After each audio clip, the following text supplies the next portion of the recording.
Hey everyone, it's Nikki here, and today I just wanted to share with you briefly some ideas regarding how fast Gen Zers process information. So one of the experiences I had recently was where I was tutoring a student one-on-one who had ADHD. And what he told me was that for him, there were a couple things going on. One, he was a perfectionist. He would be hyper focused on one specific thing, and it had to be just right in order for him to, put that content out there, especially if he was writing. He was really diligent about his writing and the need to be absolutely perfect. The interesting thing was that I was tutoring him for writing because his mother said that when he wrote, it was incoherent kind of garble, if that makes sense. And what I learned by tutoring him was that his writing by hand was like that, but when it came to like typing it on a Google Doc, it was much more cohesive and harmonious, and it had a flow to it. And there were really some technical things that we just had to work on at that point. Anyway, as far as the student and how fast he processed information, it was at lightning speed. I thought I was sort of fast at processing information, but I will never say that again. That's all I can say, because this kid was so fast at processing information. I would teach him something or ask him a question, and he was already a zillion light years ahead of where I was. And for me as a teacher, I tend to have to repeat myself often. You have to get that information out there and say it multiple times. And I'm just sort of in the habit of doing that. But when I was working with this student, that didn't work, because when I would repeat myself, he would get bored.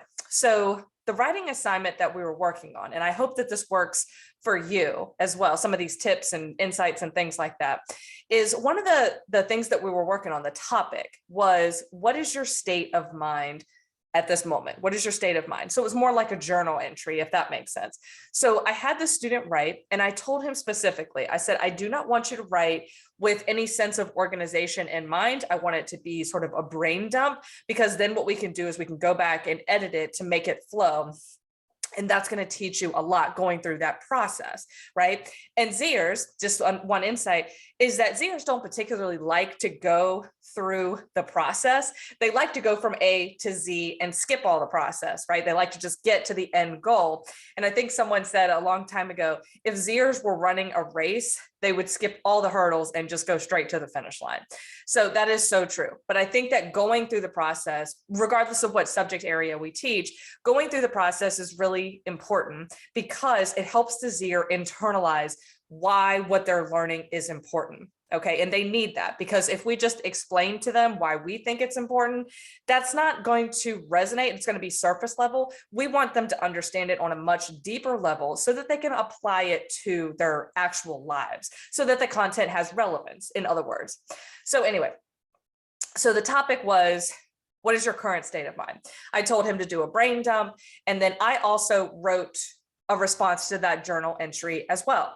So I want to just briefly share with you what I wrote, and pay particular attention to the end, okay? So I wrote this. I said, my current state of mind is one that is being pushed. My student is incredibly bright, and he's challenging me in so many ways. I am trying not to overtalk, which I tend to do a lot, so that I do not overwhelm or bore him. Personally, I would say that my state of mind is a little nervous, a little anxious. There is also some performance anxiety there. I want to be a good teacher and help the young man convey his thoughts in a thoughtful way. This is my first time teaching English from scratch, so I'm stumbling through it, but I'm learning a lot at the same time. My main goal is for him to benefit and grow from this experience. He mentioned that there is a lot going on in his head and nothing at the same time, which means that his attention is being diverted from the lesson to his surroundings, which he described as messy. This makes me a little anxious, because I have to not only be a good teacher, but I also have to compete with inanimate objects for his attention. And this is the ending. This is the challenge that I need. Gen Zers do not want to sit around and listen to us talk for long periods of time. They will be respectful most of the time, so it looks like they're listening, but in reality, their mind is somewhere else, which means that I have to be brief and ask more thought-provoking questions. So now I want to share his response to that, But let me just pause real quick while I'm finding that document with his response. One thing that I want to convey to you guys is that as teachers, the importance of being brief and asking thought-provoking questions is super, super important. So I talked about this in a training that I did in my Facebook group called Generational Communication, like Generational Communication and Teaching Facebook group.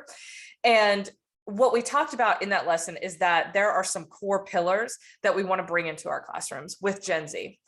Number one, be brief.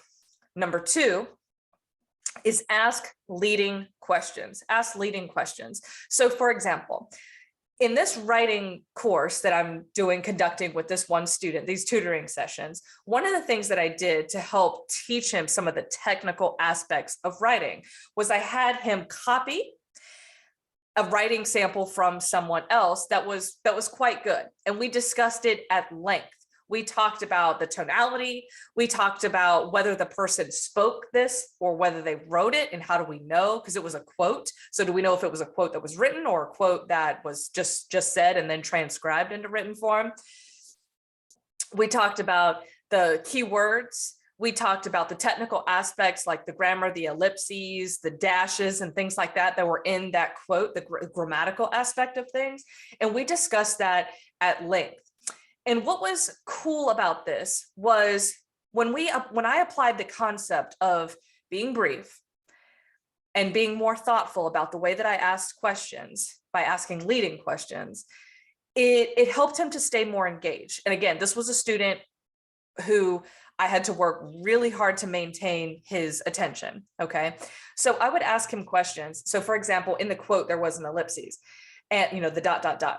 So I said, have you noticed that in some writing samples, there will be an ellipses that conveys the idea of the writer or the speaker sort of trailing off in their thought process? Have you ever noticed that before, that people will put ... to indicate that they're sort of going on a tangent, or their mind is somewhere else or something like that? Have you ever noticed that before? That's a leading question, right? So instead of just telling the student, hey, this is an ellipses and it's used to indicate that someone, may or may not be trailing off in their train of thought, I asked the leading question, have you noticed this before, right? And so asking those questions early and often as we teach the material, that really helps to maintain the level of engagement of all of our students, whether they have ADHD or not, whether they're faster processors or not. What this does is it keeps them connected to the material, and it also makes them realize the relevancy of what you're discussing, because you're framing the question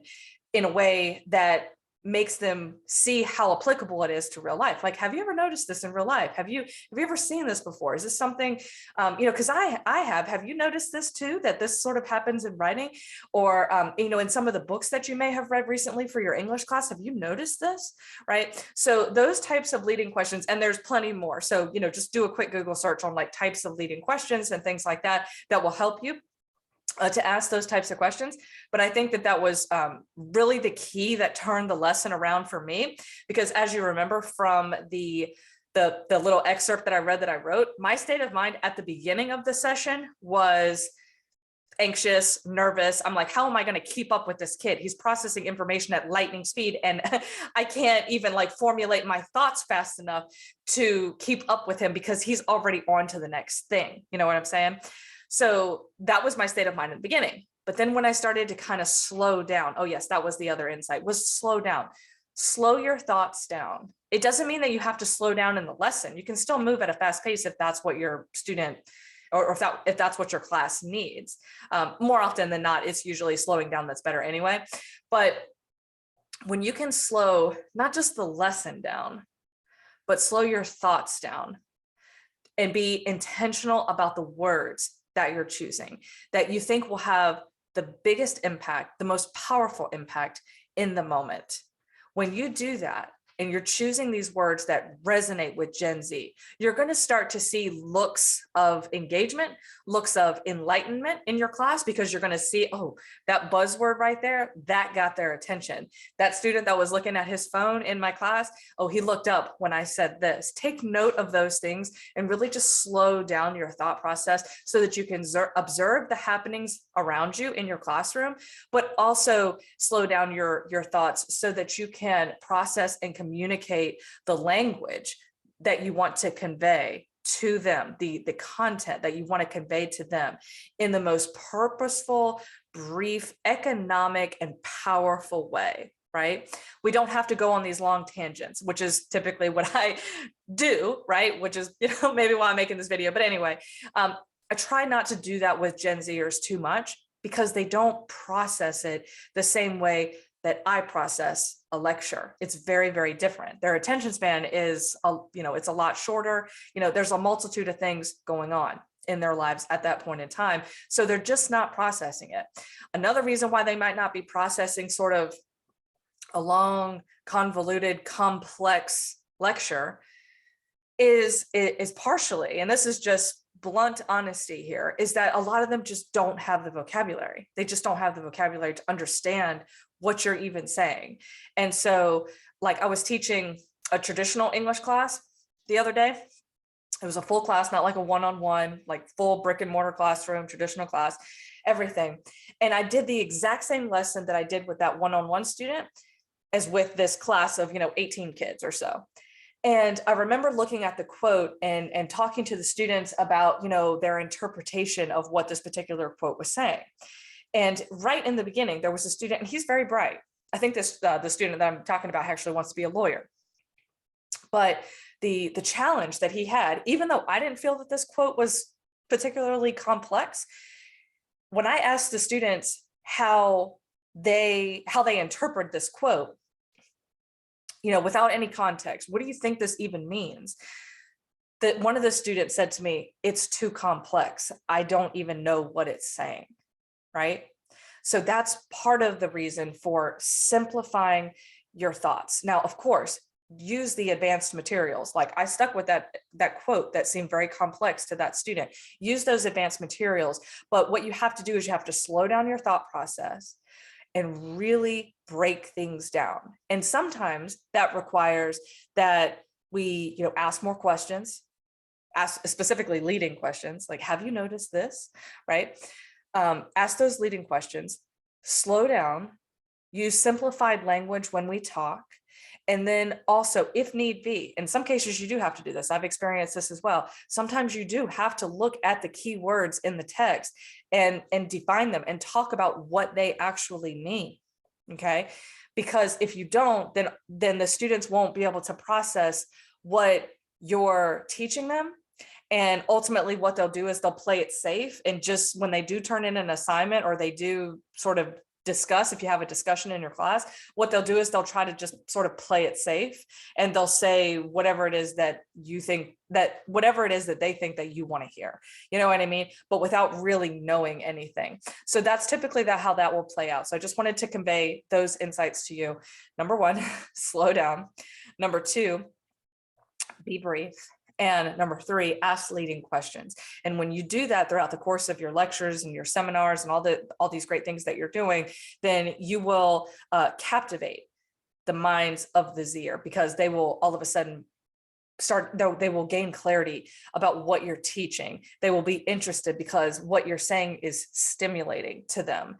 And I think that was the realization that I needed. And I'm so glad I had that one-on-one tutoring session with that student. So I just wanted to bring that to you. And I hope that you guys have a wonderful day. And I will see you next time. Bye.